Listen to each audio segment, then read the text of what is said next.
Bapak Ibu, ini kita sudah mulai on air kembali. Boleh dirapikan kita tahan di meja, dulu. diletakkan Siap, saja di meja sudah Bapak hadir Ibu. di sini ada Ustadz Erik Yusuf. Assalamualaikum Ustadz. Waalaikumsalam warahmatullahi wabarakatuh. Silakan Ustadz. Seru sekali ya. Ini sebelumnya Bismillah, salatu wassalamu rasulillah wa ala alihi wa ba'du. Salam yang terbaik, salam para malaikat kepada para calon penghuni surga. Assalamualaikum warahmatullahi wabarakatuh. Waalaikumsalam warahmatullahi wabarakatuh. Ini kalau antum tahu pemirsa di rumah ya, ini ada kamera on atau enggak, semuanya ini rame terus gitu ya. Nah inilah permasalahannya. Tapi semua sudah dibahas kayaknya. Karenanya saya ingin begini. Yuk kita kembali ke hati. Saya ingin tanya, kalau antum semua sebetulnya, jika seandainya ada orang yang disayangi, jika seandainya ada keluarga yang kemudian masuk ke dalam LGBT, bagaimana perasaannya? Senang?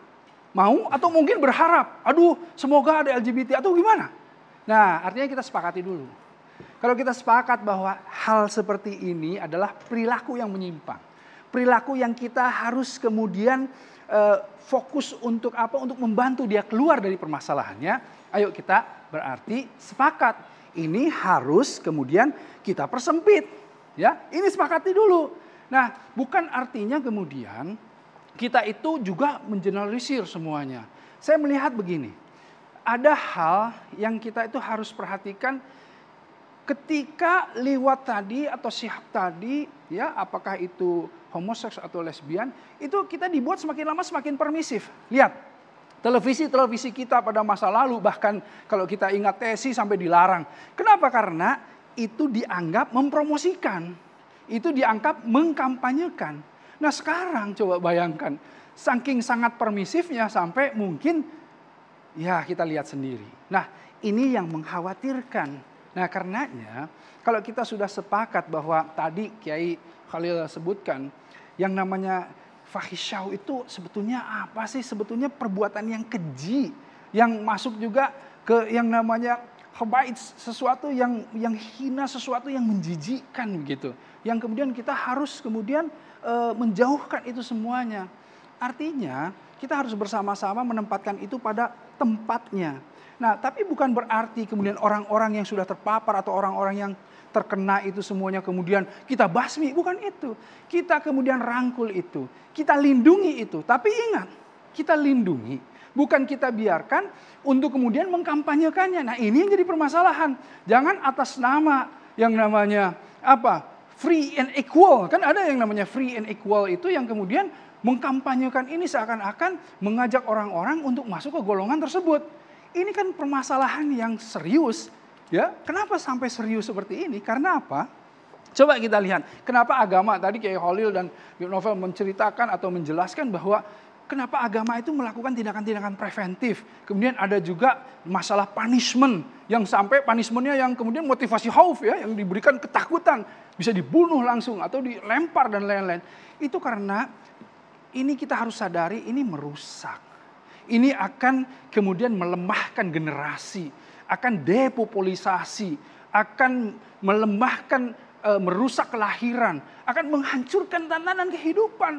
Nah ini yang harus kita pahami, apa kita mau, apalagi di Indonesia, di rumah kita sendiri, di lingkungan kita sendiri, ini akan rusak. Nah karenanya jangan sampai kita itu membiarkan ini semuanya. Nih, kalau tatanan rusak ini, saya teringat Ibnu Taimiyah ya, disebutkan bahwa jika seandainya ya, kalau ada yufsiduddin wad dunya ya, allazi yufsiduddin wad dunya, di situ disebutkan apa? Kalau ada orang yang merusak ya, fal adu sa'ilu allazi yusiduddin wad dunya ya la syai'a aujabu ba'dal iman min daf'ihi. Jadi kalau ada yang merusak segolongan orang ya, yang kemudian merusak apa? Kehidupan beragama, merusak kehidupan kita semuanya gitu. Ya tidak ada yang lebih wajib dari setelah iman itu apa? Untuk menolak. Karena kita sepakat untuk menolak itu. Dan kita harus bersama-sama. Harus ada yang namanya comprehensive approach bersama-sama semua. Jangan cuma ngandelin pemerintahan juga, tapi kita semua juga dari rumah-rumah. Awareness-nya harus dihadirkan bahwa kita semuanya harus yakin, harus sadar bahwa sesuatu ini sesuatu yang nanti akan merugikan dan merusak tatanan kehidupan bukan hanya di rumah kita, tetapi bangsa ini bahkan dunia ini. Nah, karenanya ayo bangkitkan kesadaran itu dan kemudian kita lihat mana yang kemudian kita rangkul, yang kita rawat, yang kita tuntun, yang kita obati, kemudian mana yang kemudian kita cegah. buatlah sistem amar ma'ruf nahi mungkar. Ini sebuah sistem. Jadi bukan cuma ceramah, bukan, tapi sistem. Apa itu sistem? Ya legislatif bikinlah yang namanya kekuasaan penguasa untuk mengarahkan, untuk membuat agar supaya ini tidak berkembang pesat.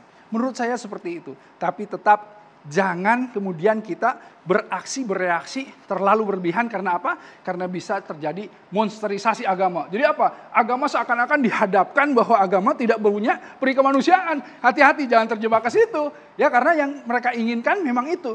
Memang akhirnya dengan terorisme, dengan radikalisme, agama dihadapkan dengan apa? Dengan peri kemanusiaan, peri keadilan.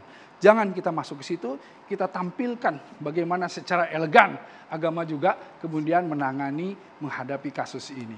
Wassalamualaikum warahmatullahi wabarakatuh. Waalaikumsalam. Terima kasih banyak Ustadz Erik Yusuf, Pak Kiai Haji Holil Nafis, dan juga Bang Novel Bang Mumin, serta ada Pak Bukhori. Terima kasih. Ya, dan juga Prof. Harkisuti juga terima kasih atas waktunya, tadi juga penjelasannya. Barata terima kasih, Gus Rofi juga terima kasih, pemirsa terima kasih juga atas perhatian Anda.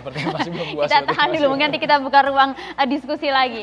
Pemirsa, kita akan jumpa lagi di Catatan Demokrasi minggu depan. Saya Maria Segaf. Dan saya Andromeda Mercury. Terima kasih. Sampai jumpa. Saling bersalaman boleh para narasumber? Boleh, kita foto bersama.